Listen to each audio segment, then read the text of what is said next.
तो ये वाला कॉन्सेप्ट समझ में आया खुशी? एल्कोहलिक केवज का काम है एलिमिनेशन का और एक्वस का होता है सब्स्टिट्यूशन का। तो सब्स्टिट्यूशन करके तो हमें कोई फायदा होने का नहीं, ठीक है। तो हमें एल्कोहलिक चाहिए। तो एल्कोहलिक के दो ऑप्शन है आपके पास, लेकिन यहाँ पे बी आर करेगा तो इसका कोई लॉजिक नहीं बनता, क्योंकि हमें एच बी आर चाहिए, इसीलिए फोर्थ वाला नहीं होगा, बी आंसर होगा, ठीक। अब क्वेश्चन नंबर आते हैं 42 पे। बताओ 42 में कह रहा है the acid which forms two series of salt is, जिसमें दो सीरीज बनेंगे सॉल्ट के, कौन सा है वो?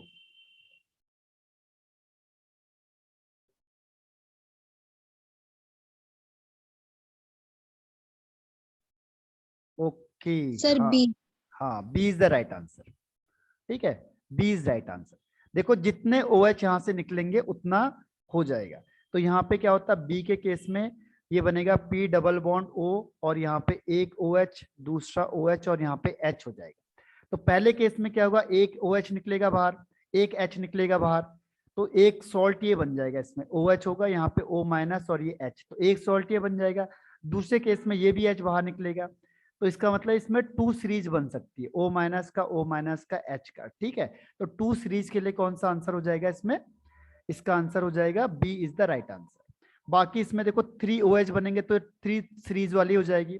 अगर आप इसको देखते हो तो पी डबल बॉन्ड ओ, इसमें थ्री ओ एच आएंगे, तो इसकी तीन सीरीज बन सकती है, थ्री सीरीज। इसको अगर देखते हो H3PO2 को, तो इसमें एक ही सीरीज बनेगी, क्योंकि इसमें एक ही ओ एच है। जो एच डायरेक्ट अटैच है पी से, वो हटता नहीं, तो इसमें एक ही सीरीज बनेगी केवल। और ये वाला भी एक ही सीरीज बनेगी, क्योंकि ये मोनोबेसिक होता है, तो वन सीरीज। तो इसलिए answer B is the right answer. अब क्वेश्चन नंबर आते हैं 43 पे। क्वेश्चन नंबर 43 का आंसर क्या होगा?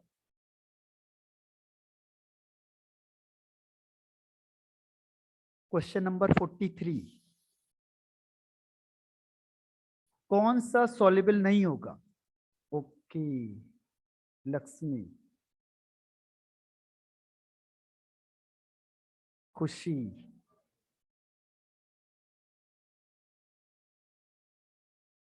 तो आपका आंसर बिल्कुल सही है, ऑर्थोनाइट्रोफिनॉल। लेकिन रीजन पता है आप लोगों को? रीजन,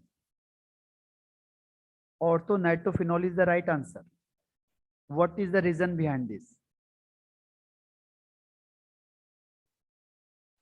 सर लेस एसिडिक होता है एक तो। हाँ, लेस एसिडिक होता है, बिल्कुल सही कह दिया। लेस एसिडिक क्यों हो जाएगा? क्योंकि इसमें इंटरमोलिकुलर हाइड्रोजन बॉन्डिंग हो जाती है।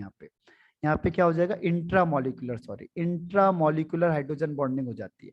तो जब ये इंट्रामोलिकुलर हाइड्रोजन बॉन्डिंग हो, तो हाइड्रोजन तो बॉन्ड हो गया, तो इसकी जो एसिडिटी हो जाती है वो कम हो जाती है। तो जो लेस एसिडिक होते हैं, क्योंकि आपको मैंने टेस्ट बताया था, ये एसिड के लिए कौन सा टेस्ट होता है? सोडियम कार्बोनेट टेस्ट होता है। तो जो एसिडिक कम होगा, तो वो ये जो टेस्ट है या जो सॉल्युबिलिटी वो शो नहीं करेगा, इसलिए सी इज द राइट आंसर।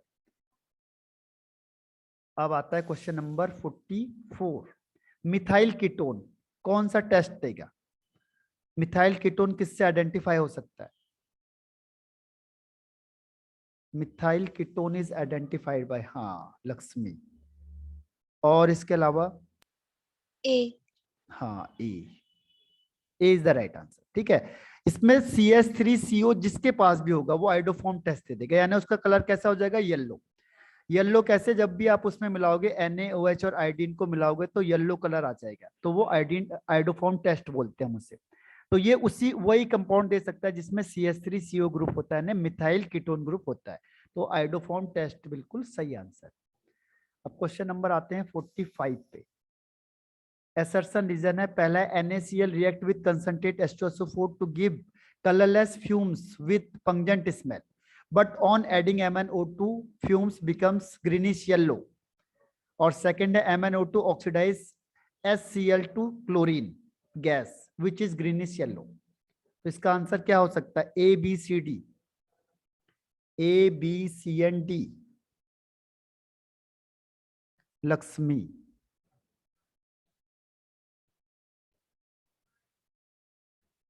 और कोई आंसर? Sir answer A. हाँ, आंसर ए इज राइट। ठीक है, ये बिल्कुल सही आंसर दिया उसने। जैसे आप NaCl में H2SO4 डालोगे तो क्या होगा, डबल डिस्प्लेसमेंट रिएक्शन होगी, प्लस माइनस के साथ, प्लस माइनस के साथ। तो जो हाइड्रोजन है वो Cl के साथ जाएगा, देखो ये प्लस है ये माइनस है, तो मेन हमें HCl चाहिए। और जब HCl में आप MnO2 को डालोगे तो MnO2 प्लस HCl क्या बन जाता है, क्लोरीन गैस बन जाती है, बिल्कुल सही है। और यहाँ पे ऑक्सीडेस कैटलिस्ट का काम करता है, तो ये क्या करेगा, ऑक्सीडाइजिंग एजेंट का काम भी करेगा, तो ये HCl को क्लोरीन में चेंज कर देता है और इसका कलर ग्रीनिश येलो होता है। तो बिल्कुल सही है रीजन भी, तो A is the right answer.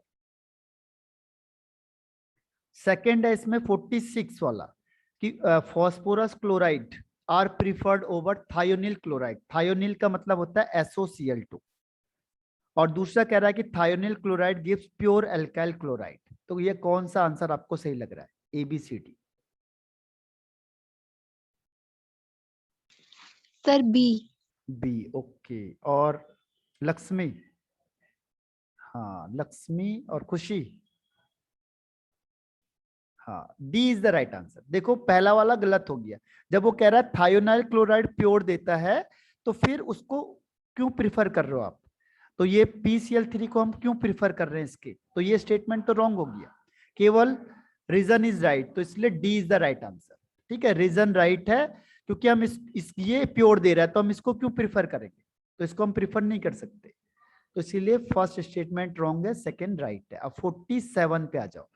47 भी इजी है आपके पास। एक्वेटिक एनिमल, वो कह रहा है कोल्ड वाटर में ज्यादा कंफर्टेबल होते हैं और different gas have different KH value at same temperature. तो ABCD में से आपको कौन सा आंसर लग रहा है? खुशी, okay. Lakshmi, Anuradha? Lakshmi, sir D. D? Yes sir. नहीं, इसमें खुशी ने सही आंसर दे दिया। देखो एक्वेटिक स्पीसीज ज्यादा कंफर्टेबल होती, बिल्कुल सही है।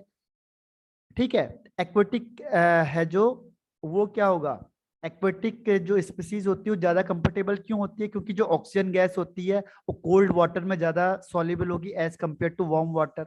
वार्म वाटर में ऑक्सीजन की सॉल्युबिलिटी कम हो जाएगी। ठीक है, तो अब ये बात भी सही है कि जो डिफरेंट गैस होते हैं उसकी जो KH की वैल्यू होती है डिफरेंट होती है। ठीक है, अब एट सेम टेम्परेचर में, तो यहाँ पे अगर हम ये हेनरी लॉ भी लगा सकते हैं। तो हेनरी लॉ क्या कहता है कि जो प्रेशर होता है, ठीक है, प्रेशर डायरेक्टली प्रोपोर्शनल होता है किसके, सॉल्युबिलिटी के। ठीक है, हेनरी लॉ क्या कहता है, KH वैल्यू हेनरी लॉ से आई है, तो प्रेशर ज्यादा होगा तो सॉल्युबिलिटी ज्यादा होगी। तो यहाँ पे जो कोल्ड वाटर होता है उसका जो पीएच, सॉरी क्या कहते हैं उसके लिए, सॉल्युबिलिटी होगी कोल्ड वाटर में ऑक्सीजन की ज्यादा होगी। ठीक है, कोल्ड वाटर में। तो कोल्ड वाटर में क्या प्रेशर ज्यादा होता है, Lakshmi?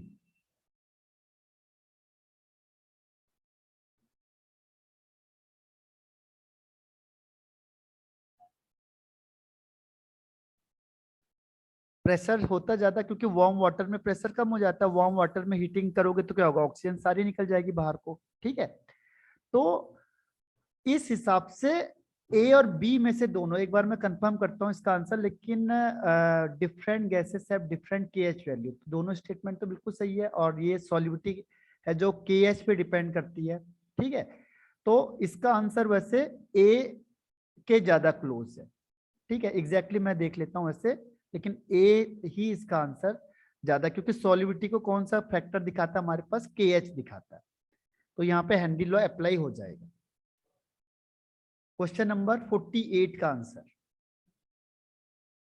Question number 48, ozone is powerful oxidising agent in comparison to O2।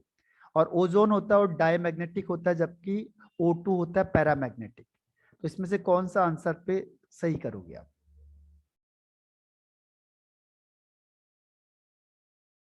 Lakshmi? Sir B. हाँ, तो B is the right answer. ठीक है, क्योंकि दोनों स्टेटमेंट सही हैं लेकिन रीजन इज नॉट करेक्ट, क्योंकि ओजोन पावरफुल ऑक्सीडाइजिंग एजेंट होता है, बिल्कुल सही है अनुराधा और लक्ष्मी। और ओजोन डायमैग्नेटिक होता है ना, इसमें नो अनपेयर्ड इलेक्ट्रॉन होते हैं, नो अनपेयर्ड इलेक्ट्रॉन, इसीलिए डायमैग्नेटिक होता है। जबकि ऑक्सीजन में 2 अनपेयर्ड इलेक्ट्रॉन होते हैं, इसीलिए ये पैरामैग्नेटिक होता है। तो दोनों स्टेटमेंट सही हैं, लेकिन रीजन इज नॉट करेक्ट। अब आता है क्वेश्चन नंबर 49। क्वेश्चन नंबर 49 है कि which of a solution is separated from the pure solvent by the semi permeable membrane, the solvent molecule pass through it from pure solvent side to solution side. और second कहता है diffusion of solvent occurs from the higher concentration to the lower concentration solution. तो इसमें से कौन सा आपको सही लग रहा है? सर ए। ओके, और खुशी? नहीं, अच्छा, तो इसका आंसर आप दोनों ने गलत दे दिया है। ये ट्रिकी क्वेश्चंस दे दिए थे इन्होंने। देखो पहला स्टेटमेंट तो सही है कि जो सेमी परमेबल मेम्ब्रेन है वो क्या करती है, केवल सॉल्वेंट को ही जाने देगी, प्योर सॉल्वेंट मूव करेगा from lower concentration to higher concentration, ठीक है। सेकंड स्टेटमेंट में देखो, हाँ सेकंड स्टेटमेंट क्या है, वो डिफ्यूजन कह रहा है। ये वाला ऑस्मोसिस होता है, जब भी सॉल्वेंट मूव करेगा तो डिफ्यूजन नहीं है, बल्कि वो क्या है, ऑस्मोसिस है। अगर आपको ध्यान हो, ये देखो एक लैंग्वेज चेंज कर दी पहले। और दूसरा डिफ्यूजन क्या होता है, डिफ्यूजन में, डिफ्यूजन जो मूवमेंट होता है उसमें दोनों चीज मूवमेंट कर सकती है, सॉल्यूट या सॉल्वेंट दोनों मूवमेंट कर सकते हैं, ठीक है। तो डिफ्यूजन सही है कि higher concentration to lower concentration, ठीक, लेकिन उसमें कौन से पार्टिकल मूवमेंट कर सकते हैं, सॉल्यूट के भी मूवमेंट कर सकते हैं, ठीक। तो जो मूवमेंट होता है सॉल्यूट पार्टिकल का होता है डिफ्यूजन में, जबकि ऑस्मोसिस में केवल सॉल्वेंट का ही पार्टिकल मूवमेंट करता है। ऑस्मोसिस केवल किस केस में होती है, सॉल्वेंट के, लेकिन डिफ्यूजन यहाँ पे दोनों के केस में हो सकती है, सॉल्यूट एंड सॉल्वेंट, ठीक है। Higher concentration to lower concentration बिल्कुल सही कहा है, लेकिन सॉल्वेंट कह दिया, जबकि यहाँ पे सॉल्यूट मूवमेंट करेगा डिफ्यूजन में, ठीक है। इसीलिए ये स्टेटमेंट गलत हो जाएगा। Reason is wrong and assertion is right, यानी C is the right answer.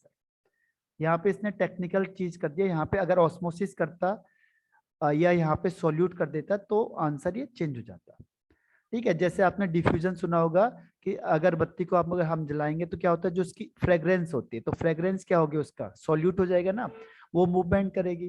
या जो लीकेज होती है आपकी गैस की लीकेज होगी, ठीक है। तो ये कहाँ से कहाँ मूवमेंट करती है, higher concentration to lower concentration. लेकिन फ्रेग्रेंस जो होती है आपकी, वो सॉल्यूट में काउंट होगी, क्योंकि जो लेसर अमाउंट में है उसे हम सॉल्यूट बोलेंगे, ठीक है। तो इसीलिए यहाँ पे जो डी रीजन है वो रॉन्ग हो जाएगा। और सॉल्वेंट पार्टिकल मूवमेंट करते हैं only in case of osmosis. ये बताओ 50 का, cell membranes are mainly composed of, किससे बना होता है सेल मेम्ब्रेन? आप तो बायो वाले हो तो आपको पता होगा ज्यादा।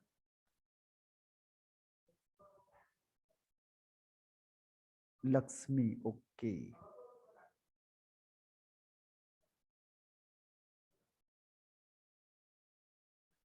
तो इसका आंसर है, और कोई आंसर? खुशी, अनुराधा? अनुराधा, ओके। इसका आंसर है ए।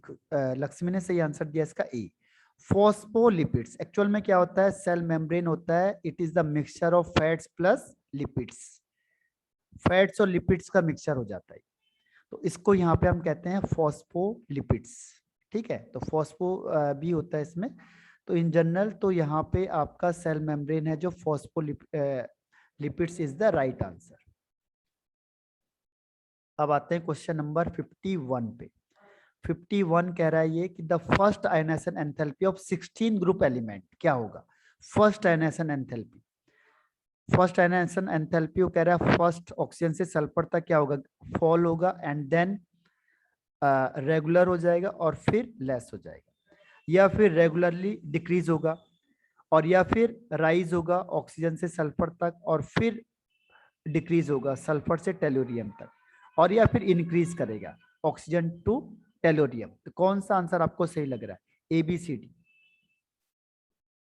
ओके, खुशी, और ये अनुराधा, ओके। और इसके अलावा लक्ष्मी, ए, नहीं, इसमें क्या होता है, इसमें रेगुलरली फॉल होता है, ध्यान रखना।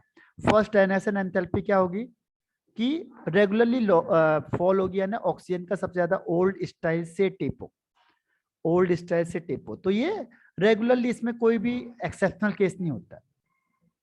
तो फर्स्ट एनएसएन एंथैल्पी जो 16 ग्रुप की होगी वो रेगुलरली डिक्रीज हो जाएगी। B is the right answer, इसमें नो एनी एक्सेप्शनल केस। अब आता है क्वेश्चन नंबर 52, बेंजीन हेक्साक्लोराइड का नाम क्या होगा? इसे शॉर्ट में कहते हैं BHC। BHC बनता कैसे आपको दिखा देता हूं मैं, ये आपका ये बन गया और यहाँ पे Cl लग जाता है, तो इसका IUPAC नेम क्या होगा? What is the IUPAC name of benzene hexachloride?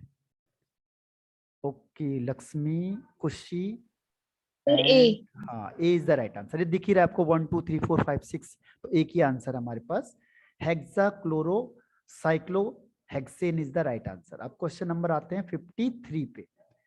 अच्छा 53, हाँ ये, which of the following is also known as thermodynamic defects? Thermodynamic का मतलब हीटिंग से मतलब है, हीटिंग जितना ज्यादा करते जाओगे आप, टेम्परेचर जितना ज्यादा दोगे उतना डिफेक्ट ज्यादा होगा, उसे कहते हैं थर्मोडायनेमिक डिफेक्ट। तो आपका आंसर इसमें से कौन सा होना चाहिए था? लेकिन इससे इलेक्ट्रिकल न्यूट्रलिटी मेंटेन रहती है, इसमें कोई भी फर्क नहीं पड़ता है। Okay, Khushi and Anuradha and Lakshmi, तो राइट आंसर है A is the right answer. Stoichiometric defect को ही हम क्या कहते हैं? थर्मोडायनेमिक डिफेक्ट कहते हैं।